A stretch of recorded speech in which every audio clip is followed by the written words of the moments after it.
આજરોજ ભૂષણ મુકામે સ્નેહ મિલન અને ખેડૂત સંમેલન હતું।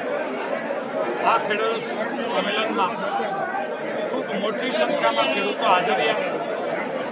એમની પીડા ડુંગળીના ભાવ,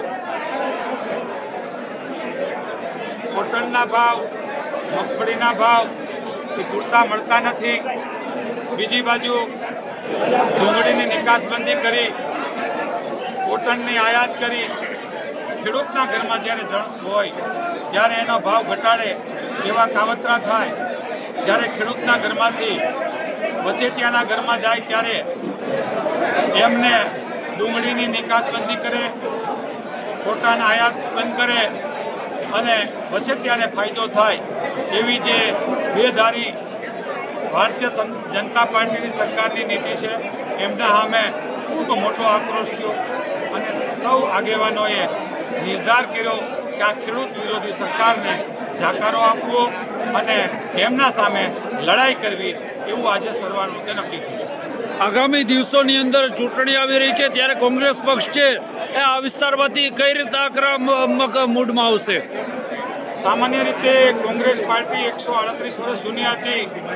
જ્યારે પંચાયત કે પાર્લામેન્ટ આ દેશમાં નથી ત્યારે પણ પાર્ટી કામ કરતી હતી। અમે ચોક્કસપણે ખેડૂતની તરફેણમાં, મજૂરોની તરફેણમાં, એસટી, એસસી, માઇનોરિટી, ગરીબ, મજૂર પક્ષે કામ કરીએ છીએ, કરતા રહેશું।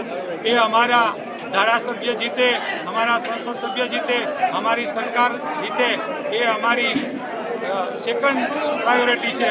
અમારી પહેલી પ્રાયોરિટી લોકોની સેવામાં રહેવું, રાષ્ટ્રની સેવામાં રહેવું। મારું નામ નીતિન રાણપરિયા, ભેસાણ તાલુકા કોંગ્રેસ પ્રમુખ છું અત્યારે। આજે અમે ખેડૂતોના અનેક મુદ્દાઓ, અનેક સમસ્યાઓ છે એના માટે અમે ખેડૂત મહાસંમેલનનું આયોજન કર્યું હતું। આ સંમેલનમાં અમારા પ્રદેશ કિસાન સેલના પ્રમુખ પાલભાઈ આંબલિયા, પ્રદેશ ડેલિગેટ હીરાભાઈ જોટવા, પરેશભાઈ ધાનાણી આ લોકો અમારા સંમેલનમાં હાજર રહ્યા અને બહુ મોટી સંખ્યામાં ખેડૂતો પણ હાજર રહ્યા। એ બદલ અમે આ બધા ખેડૂત મિત્રોનો આભાર માનીએ છીએ અને આગામી દિવસોમાં આનાથી પણ મોટું સંમેલન અમે બોલાવશું અને ખેડૂતો અને અમારા આગેવાનો જ્યાં જરૂર પડે ત્યાં આવશે। ખેડૂતો માટે લડવા માટે અમે હર હંમેશ માટે તૈયાર છીએ। યુવાન કહું તો યુવાન, વડીલ કહું તો વડીલ, પણ લડાયક તો છો, કારણ કે હજી સુધી વાવાઝોડાની વાત થઈ હતી, કેટલાય વાવાઝોડા આવીને ભયા ગયા, પણ આપણે અહીંયા છીએ। મારે હમણાં હીરાભાઈ હારે વાત થતી હતી, એમણે બે વડીલોની અહીંયા વાત કરી, જેરામભાઈ અને કીર્તિભાઈ। ગાંધીજી માટે એક શબ્દ પ્રયોજાયો હતો, નવજવાન ડોસલો।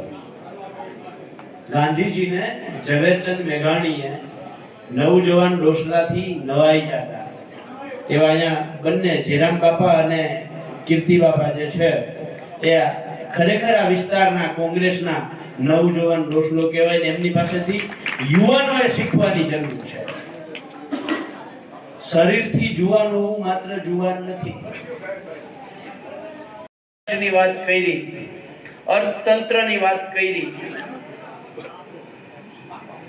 પણ બહુ ઓછા લોકો જાણે છે આ વિસ્તાર તો જ્યાં સુધી હું સમજુ છું ત્યાં સુધી સહકારી ક્ષેત્રમાં જાગૃત વિસ્તાર છે।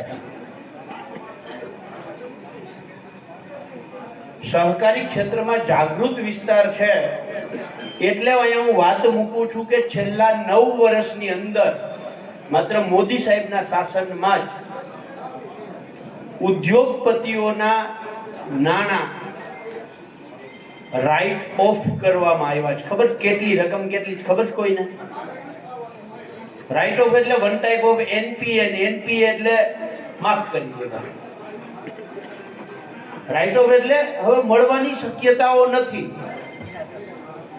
રાઇટ ઓફ નું હાવ અર્થ આવો થાય એનો કોમર્સમાં કે મળવાની શક્યતાઓ નથી, એનપીએ એટલે મળવાનું નથી।